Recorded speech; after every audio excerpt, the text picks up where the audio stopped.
So in addition to an overview of metabolism, there's 3 specific topics we're going to look at in Chapter 4.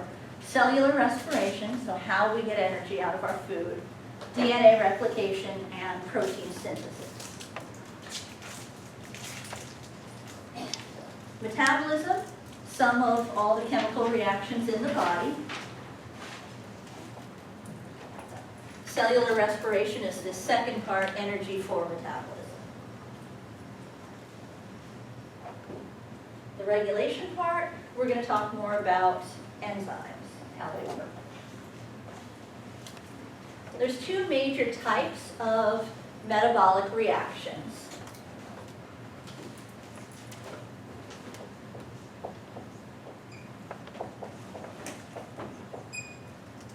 Based on whether they're putting things together, building bigger pieces, or taking them apart.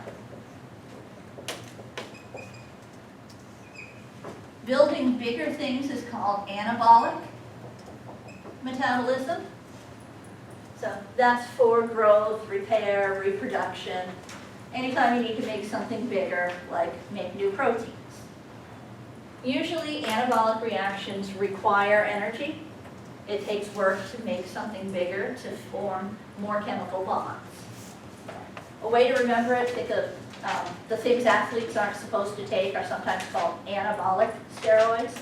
So building up muscle, building up bigger molecules.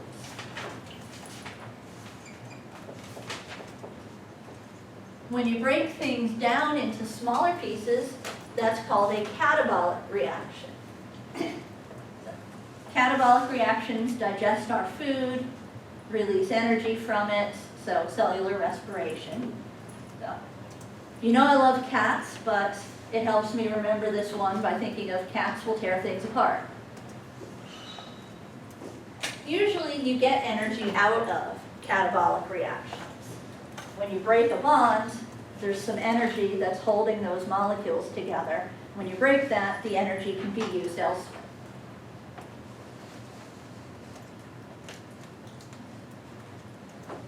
Now, if we just let our molecules sit around and do whatever they want, they bounce around randomly, and maybe occasionally they'd hit each other hard enough and with enough force to change their bonds.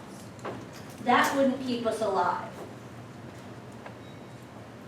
In order to speed things up, make the reactions we want happen, we use something called a catalyst, which lines up the substances so that they can react more easily.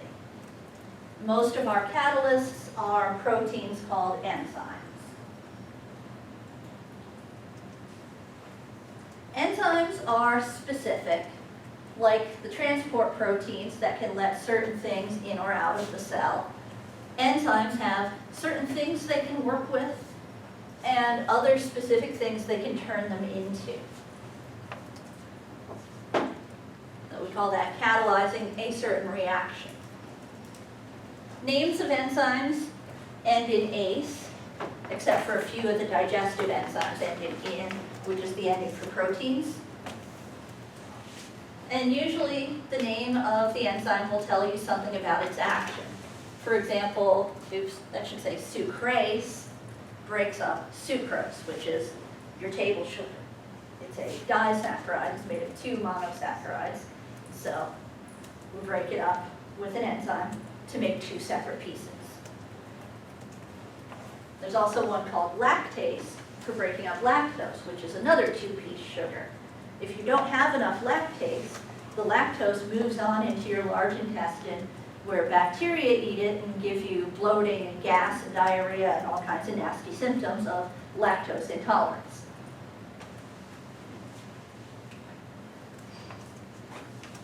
Each enzyme has a specific thing that it acts on. We call that its substrate.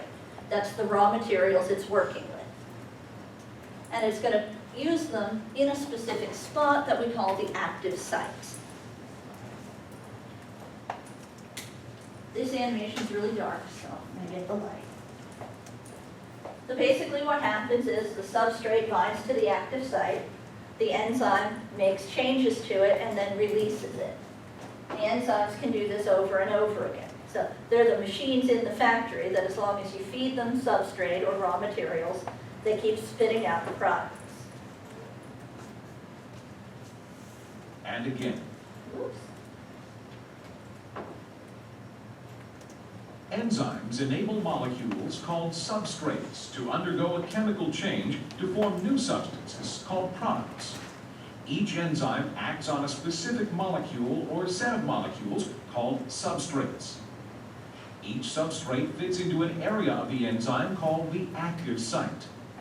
This fitting together is often compared to a lock and key mechanism. However, the enzyme changes shape a little to fit with the substrate. In the enzyme-substrate complex, the enzyme holds the substrate or substrates in a position where a reaction can occur easily. After reaction, the enzyme releases the products and can go on to carry out the same reaction again and again. Amoeba sisters are another good one for videos. They're longer, so I don't use them in here, but you might find them useful to look up. Questions on enzymes?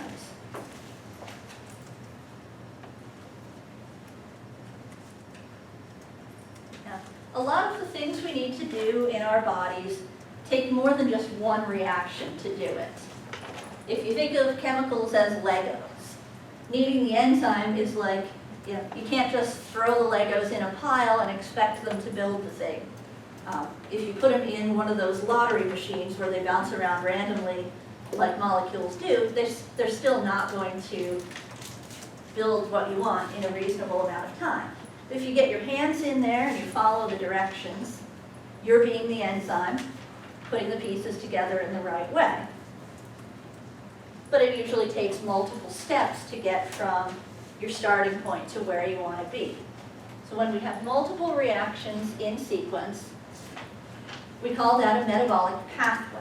Okay? So you're following this path of multiple steps to get where you want to go. This lets us do more complex things.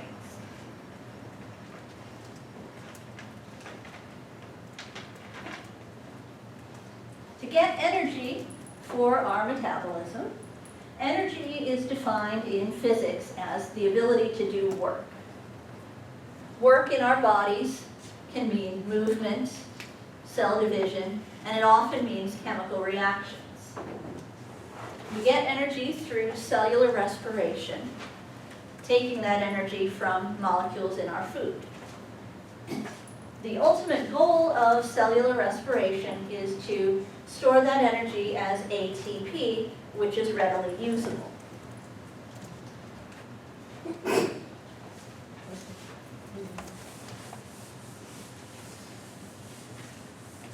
So ATP, what was the T?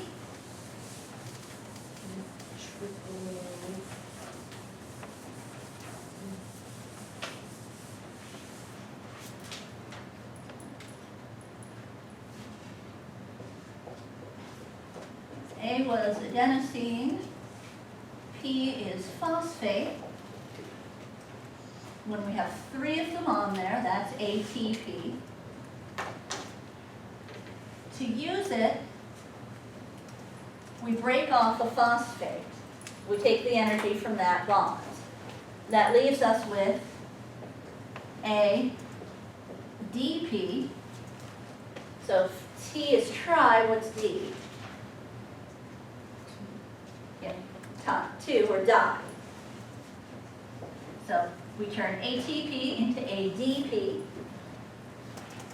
We use that energy. We can't just cram the phosphate back on. We need an energy source to do it.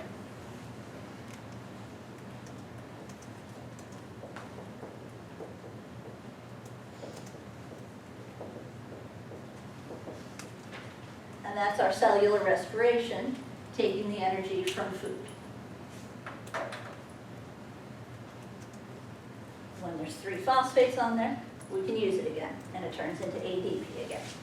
What's the bottom letters? APD? ADP here, Yeah. or adenosine What's diphosphate. above them? This is meant to be, I shortened adenosine to A, and then P and P for 2-phosphates. Okay.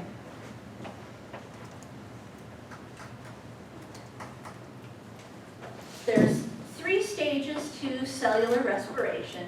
Each of these is a pathway that does something bigger.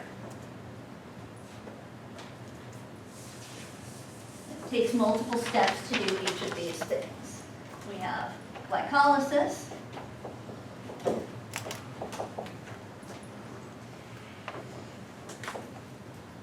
citric acid cycle, and electron transport chain. Can you guess something that this might do from its name? Transport. What's it going to transport? Electrons. Yeah. Glycolysis, glyco is for glucose. Lysis, like the lysosomes, means breaking up. So glycolysis means breaking up the glucose.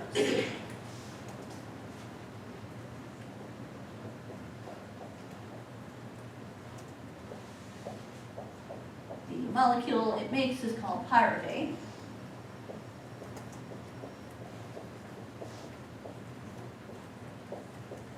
Citric acid cycle is going to break up the pyruvate or whatever other fuels we might put in into carbon dioxide. So this is why we're producing carbon dioxide all the time. All the carbons from our fuel molecules are getting turned into it as we take energy out of it by breaking the bonds. Then the electron transport chain is going to make most of the ATP from the ADP that's already in our cells.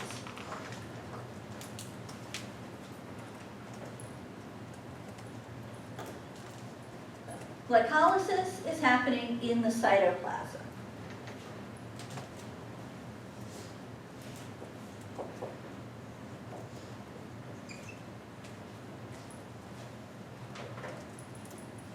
It doesn't need any oxygen.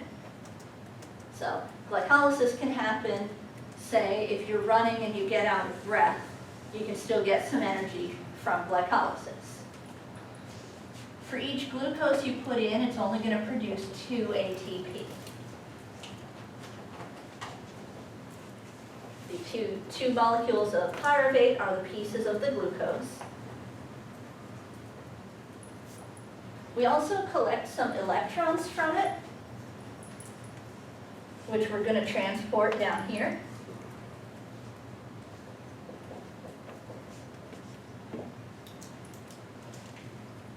So we're going to get some more ATP later. Citric acid cycle, we now have to move into the mitochondria.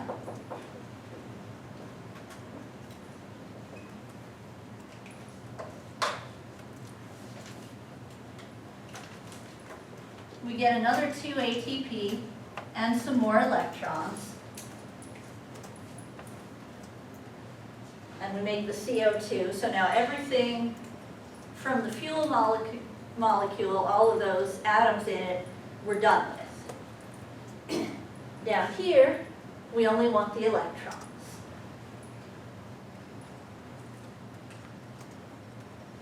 We're still in the mitochondria, but we're along the inner membrane now.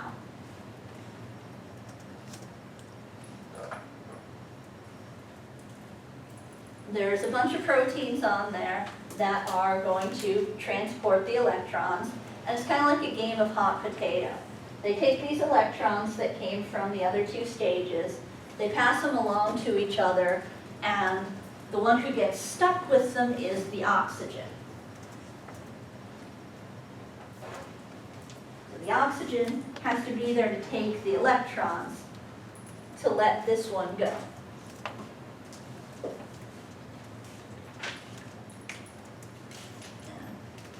We get about 28 ATP. Some will say 30 or even 32 from each glucose down here. But if we don't have the oxygen, we can't do it. So this is the whole process. Up at the top, we have glycolysis in the cytoplasm. We get 2 ATP, some electrons. We send the pyruvate into the mitochondria, where it gets broken down into CO2, gives us some more ATP and some more electrons. And then we pass those electrons around and make more ATP. You can sort of think of it as they're running a water wheel that makes the power to reform ATP.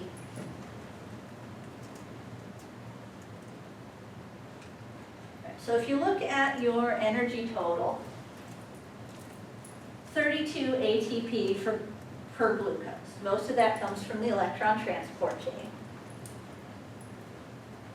And that's why we need the ATP. It's like small change where glucose is a $50 bill. Most vending machines won't take a $50 bill. So you can't spend it except in the right places. But if you have singles,